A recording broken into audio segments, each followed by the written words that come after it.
পোল্যান্ডে আরও ৫,০০০ সেনা পাঠানোর ঘোষণা দিয়েছেন আমেরিকার প্রেসিডেন্ট ডোনাল্ড ট্রাম্প। তিনি জানান, দেশটির সাথে সুসম্পর্কের কারণেই এই সিদ্ধান্ত নিয়েছেন তিনি। তার এই ঘোষণাকে স্বাগত জানিয়েছেন নেটো প্রধান মার্ক রুটা।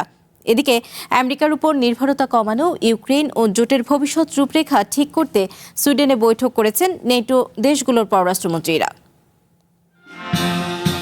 কয়েক সপ্তাহ ধরেই হোয়াইট হাউস ইঙ্গিত দিয়ে আসছে আমেরিকার ফার্স্ট নীতির অংশ হিসেবে তারা ইউরোপের সেনা সংখ্যা কমিয়ে আনতে চায়। চলতি মাসের শুরুর দিকে জার্মানি থেকে ৫,০০০ সেনা প্রত্যাহারের ঘোষণা দেয় আমেরিকা। এরপরই পোল্যান্ডে অস্থায়ীভাবে ৪,০০০ সেনা মোতায়েনের পরিকল্পনা বাতিল করে পেন্টাগন। তবে নানা বিতর্কের পর সেই সিদ্ধান্ত থেকে ফিরে এসেছে ওয়াশিংটন। পোল্যান্ডে আরও ৫,০০০ আমেরিকার সেনা পাঠানোর ঘোষণা দিয়েছেন ট্রাম্প।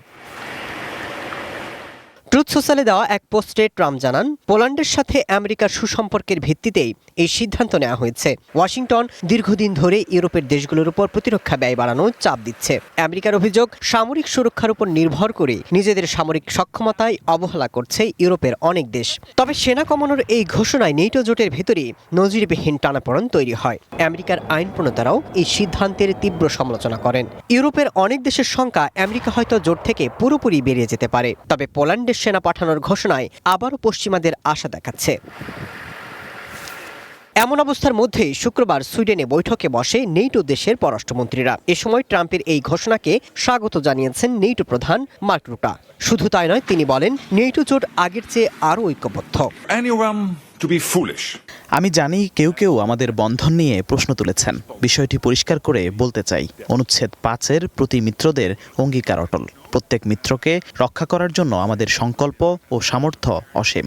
যদি কেউ বোকামি করে আমাদের আক্রমণ করে, তবে তার জবাবও হবে বিধ্বংসী। আগামী জুলাই মাসে তুর্কির আঙ্কারায় অনুষ্ঠিত হতে যাচ্ছে নেটোর পরবর্তী শীর্ষ সম্মেলন। এবারের সম্মেলনে জোটটির ভবিষ্যৎ রূপরেখা ঠিক করতে বিস্তারিত আলোচনা করেন নেটো পররাষ্ট্রমন্ত্রীরা। Masud Rana, one international desk.